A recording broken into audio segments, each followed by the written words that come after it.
Let's mic Janata journalist.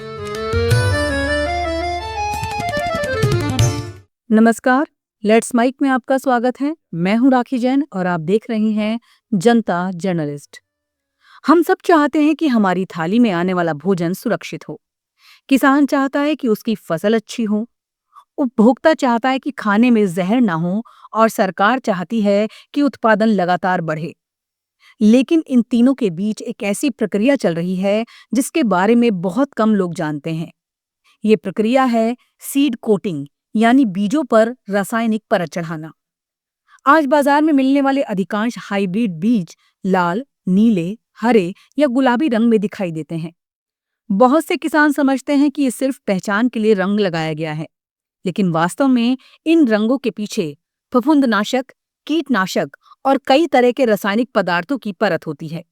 इनका उद्देश्य बीज को शुरुआती बीमारियों और कीटों से बचाना होता है, ताकि अंकुरन अच्छा हो और उत्पादन बढ़े। सवाल ये नहीं है कि बीजों का उपचार क्यों किया जाता है। सवाल ये है कि इन रसायनों के लिए भारत में स्पष्ट नियम कितने मजबूत हैं, किसान को कितनी जानकारी दी जाती है और क्या इनका असर सिर्फ बीज तक सीमित रहता है या मिट्टी, पानी, मधुमक्खियों और आखिरकार हमारी थाली तक भी पहुंचता है। यही वो सवाल है जिसने अब वैज्ञानिकों और पर्यावरण विशेषज्ञों को भी चिंतित कर दिया है। हाल में कई कृषि वैज्ञानिकों और पर्यावरण विशेषज्ञों ने केंद्रीय कीटनाशक बोर्ड और पंजीकरण समिति को विस्तृत प्रतिनिधित्व देकर मांग की है कि भारत में बीजों पर होने वाली रासायनिक कोटिंग के लिए स्पष्ट और पारदर्शी नियम बनाए जाएं। उनका कहना है कि वर्तमान व्यवस्था में किसान को अक्सर ये तक नहीं बताया जाता कि उसने जो बीज खरीदा है उस पर कौन कौन से रसायन लगाए गए हैं, उनकी मात्रा कितनी है और उन्हें संभालते समय क्या सावधानियां बरतनी चाहिए। यही वजह है कि ये मुद्दा अब केवल कृषि का नहीं, बल्कि सार्वजनिक स्वास्थ्य, पर्यावरण और खाद्य सुरक्षा का विषय बन गया है। अगर आप किसी किसान से पूछें कि वो बीज क्यों खरीदता है, तो उसका जवाब होगा अच्छी पैदावार के लिए। लेकिन बहुत कम किसानों को ये जानकारी होती है कि बीज पर कौन सा रसायन लगाया गया है। विकसित देशों में बीज के पैकेट पर स्पष्ट चेतावनी, रसायनों का नाम, उनकी मात्रा और सुरक्षित उपयोग के निर्देश लिखे जाते हैं। भारत में विशेषज्ञों का कहना है कि इस स्तर की पारदर्शिता अभी भी पर्याप्त नहीं है। किसान अक्सर बिना पूरी जानकारी के इन बीजों का उपयोग कर रहे हैं। इस पूरे विवाद को और गंभीर बनाती है तेलंगाना के मेडक जिले की घटना। यहाँ बीज प्रसंस्करण इकाइयों में रसायनों के इस्तेमाल और उनके निपटान को लेकर मामला राष्ट्रीय हरित अधिकरण यानी एनजीटी तक पहुंचा। जांच में ये सवाल उठा कि बीजों की प्रोसेसिंग के दौरान निकलने वाले रासायनिक अपशिष्ट का सुरक्षित निस्तारण हो भी रहा है या नहीं। विशेषज्ञों ने आशंका जताई कि यदि इन रसायनों का वैज्ञानिक तरीके से प्रबंधन नहीं हुआ तो वो मिट्टी और भूजल दोनों को प्रभावित कर सकते हैं। यही कारण है कि पर्यावरण विशेषज्ञ लंबे समय से इस पूरे उद्योग के लिए अधिक निगरानी और जवाबदेही की मांग कर रहे हैं। रिपोर्टों में यह भी उल्लेख है कि कुछ बीज प्रसंस्करण इकाइयों में सल्फ्यूरिक एसिड सहित कई रासायनिक पदार्थों का उपयोग होता है। यदि इनका सुरक्षित निस्तारण नहीं किया जाए तो ये केवल फैक्ट्री परिसर तक सीमित समस्या नहीं रहती। आसपास के खेत, जल स्रोत और स्थानीय आबादी भी इसकी चपेट में आ सकते हैं। यही कारण है कि वैज्ञानिक केवल उत्पादन बढ़ाने की बात नहीं कर रहे, बल्कि सुरक्षित उत्पादन की भी बात कर रहे हैं। अब सबसे महत्वपूर्ण सवाल, क्या इन रसायनों का असर केवल बीज तक रहता है? वैज्ञानिक अध्ययनों का जवाब है नहीं। दुनिया भर में हुए अनेक शोध बताते हैं कि बीजों पर लगाए जाने वाले कुछ कीटनाशक सिस्टमिक पेस्टिसाइड होते हैं, यानी जैसे जैसा पौधा बढ़ता है वैसे वैसे ये रसायन पौधे के भीतर भी फैल जाते हैं। इनका उद्देश्य पौधे को भीतर से कीटों से बचाना होता है, लेकिन इसी कारण इनके प्रभाव पूरे पारिस्थितिकी तंत्र तक पहुंच जाते हैं। सबसे अधिक चिंता मधुमक्खियों को लेकर जताई गई है। मधुमक्खियां केवल शहद नहीं बनाती, बल्कि दुनिया की लगभग 3/4 खाद्य फसलों के परागण में महत्वपूर्ण भूमिका निभाती हैं। यदि मधुमक्खियों की संख्या घटती है तो इसका सीधा असर कृषि उत्पादन पर पड़ सकता है।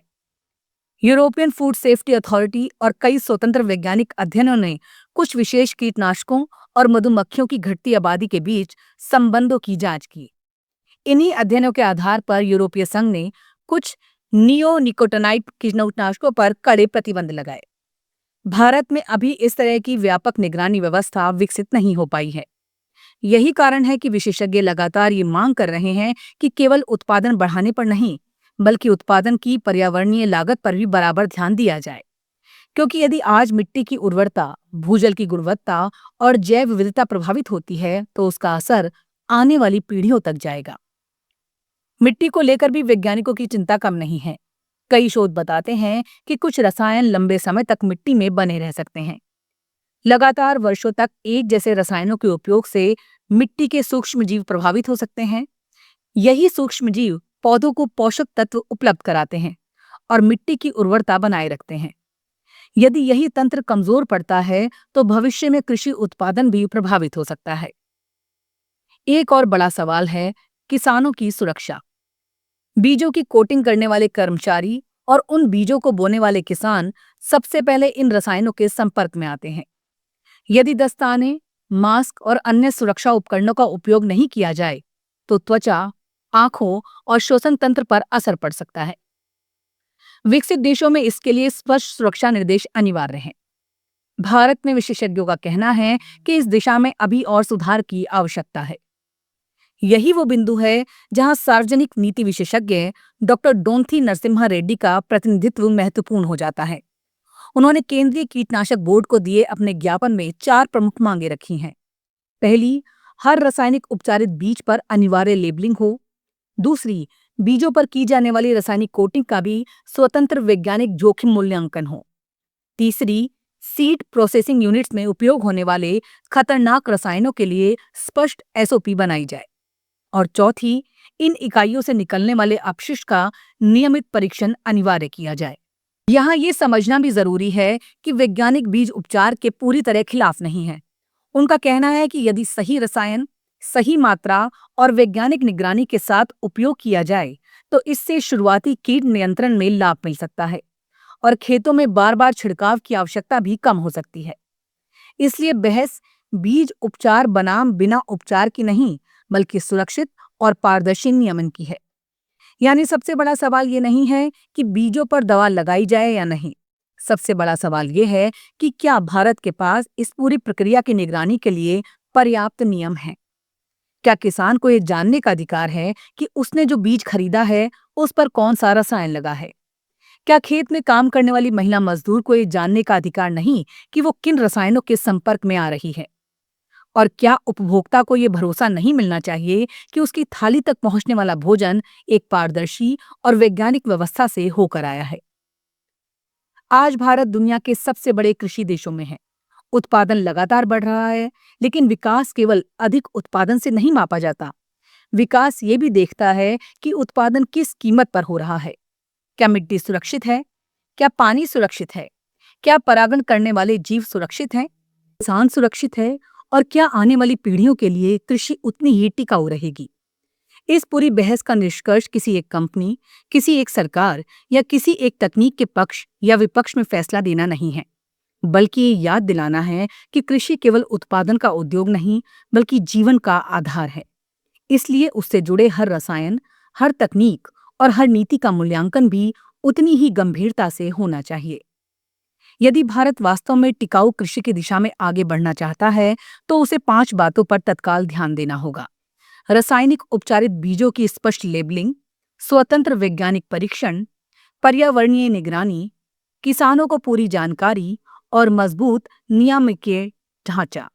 क्योंकि खेत में बोया गया बीज केवल एक किसान की फसल नहीं उगाता, वो हमारी मिट्टी का भविष्य तय करता है, हमारे पानी का भविष्य तय करता है और हमारी जैव विविधता का भविष्य तय करता है और अंततः हमारी थाली और हमारी आने वाली पीढ़ियों की सेहत का भविष्य भी तय करता है। इसलिए सवाल सिर्फ इतना नहीं है कि बीज पर कौन सी दवा लगी है। सबसे बड़ा सवाल यह है, क्या भारत के पास उस दवा पर भरोसा करने लायक मजबूत, पारदर्शी और वैज्ञानिक नियम भी है। नमस्कार। आप सुन रहे थे let's mike more than radio. Follow कीजिए हमें हमारे सोशल मीडिया प्लेटफॉर्म्स पर